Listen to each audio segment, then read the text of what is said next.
Bon, là, apparemment, je suis assorti avec l'oreiller derrière moi. Et c'est vraiment pas fait exprès.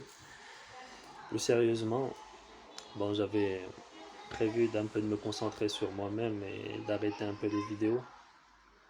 Mais bon, je suis tombé sur quelque chose d'intéressant. Alors, actuellement, je lis le bouquin de Eckhart Tolle. Toujours sur ce bouquin, il me semble que j'avais fait une vidéo la semaine dernière sur ce bouquin-là. Et là, je tombe sur un passage que je voudrais partager avec vous. Donc, il dit la chose suivante. Euh, En prenant de l'alcool, mais cela se produit donc déjà pour la plupart des gens. Le seul répit en ce qui a trait à leur mental, c'est d'avoir occasionnellement recours à un niveau de conscience situé en dessous de celui de la pensée. Donc, Eckhart Tolle, dans ce bouquin, il fait une opposition entre le mental et l'être avec un grand E. Et pour lui, le mental, c'est-à-dire toute cette réflexion, le mental qui est donc lié à l'ego, et donc à la réflexion et qui nous donne l'illusion de maîtriser et d'être vivant, s'oppose à l'être profond qui lui est indissociable de l'univers et qui n'est qu'un... Alors que j'emploie une formule restrictive, mais qui profondément ne l'est pas. C'est-à-dire l'être n'est que le prolongement de différentes choses. Et voilà, il faut le voir dissocié de l'enveloppe charnelle qui constitue le corps. Donc c'est pour ça que lui, ce qu'il dit ici, un niveau conscient situé en dessous de celui de la pensée. Pensée, c'est-à-dire mentale. Alors je relis la phrase. Déjà, pour la plupart des gens, le seul répit ce qui a trait à leur mental, c'est d'avoir occasionnellement recours à un niveau de conscience situé en dessous de celui de la pensée. C'est ce que tout le monde fait chaque nuit en dormant.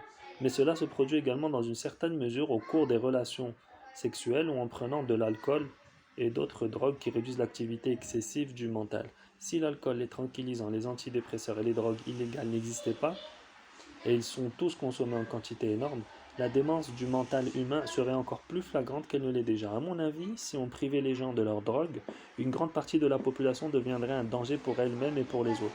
Bien entendu, ces drogues vous maintiennent dans un état de dysfonctionnement. Leur emploi généralisé ne fait que retarder la destruction du vieux mental et l'avènement d'une conscience supérieure. Les consommateurs de drogue peuvent certes trouver grâce à elles un soulagement aux tortures quotidiennes que le mental leur inflige. Par contre, ces drogues les empêchent d'avoir assez de présence consciente pour pouvoir s'élever au-dessus du niveau de la pensée et ainsi trouver la véritable libération. Retomber à un niveau de conscience situé en dessous de celui de la pensée, qui est celui de nos lointains ancêtres, des animaux et des plantes, n'est pas une solution pour nous. Nous ne pouvons pas revenir en arrière. Si la race humaine veut survivre, elle doit passer à l'étape suivante. La conscience évolue dans l'univers entier sous des milliards de formes diverses. Alors même si nous ne réussissions pas à passer à l'étape suivante, cela n'aurait pas grande importance à l'échelle cosmique. Bon, on s'arrête là. Ici, on voit bien. Alors, moi, ça me fait penser à une discussion que j'avais eue avec un collègue de travail où je lui expliquais que cette, euh, cet essor des plateformes de téléchargement et de streaming, cette explosion, exponentielle de séries télévisées, pour moi, c'était exactement comme, comme de la drogue.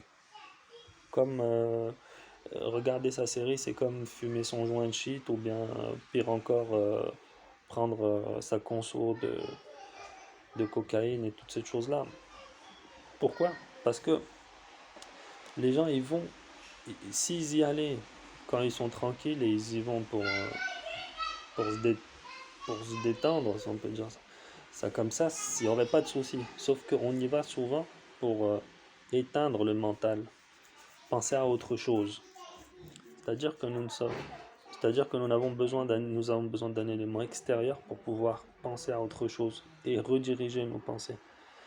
Donc ça veut dire que nous n'avons pas une maîtrise de notre règne mental.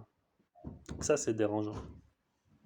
Qu'il doit y avoir une intervention extérieure pour calmer ou pour réorienter les pensées. Pour moi, c'est exactement ce que dit Eckhart Tolle dans ce passage.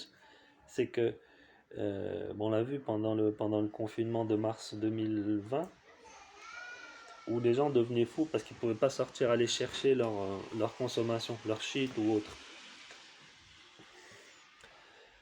Et on a vu aussi une explosion de tout ce qui est Amazon Prime parce que les gens ont besoin de s'évader par, par du visuel, par quelque chose d'extérieur. Euh, Aussi l'explosion aussi de la réalité virtuelle. Les gens mettaient des casques pour s'imaginer dans le désert. Ça reste un élément extérieur. Alors on peut me dire, mais, fort heureusement, on a eu aussi l'évolution de la lecture qui est revenue en force. Alors si on fait l'éloge de la lecture, on a tout de suite l'image de quelqu'un de réactionnaire qui réfute l'évolution technologique et le streaming, etc. Mais on va s'expliquer. Le fait de lire permet de synthétiser la lecture, permet de synthétiser des images dans l'esprit. Et pour moi, cela revêt plus de liberté plus de liberté, mais aussi une étendue imaginative plus importante, car en lisant, on peut imaginer le personnage que l'on veut, lui donner l'aspect qu'on l'on souhaite. On est plus libre de ce point de vue-là. Plus que si on est dans une série ou dans un... Alors bien sûr, les séries ou tout ce qui se développe aujourd'hui, il ne faut pas le rejeter en bloc. Mais il y a quand même quelque chose de dérangeant parce qu'on a une. Je fais référence à la philosophe Hannah Arendt qui a parlé de ce concept de mort de la culture.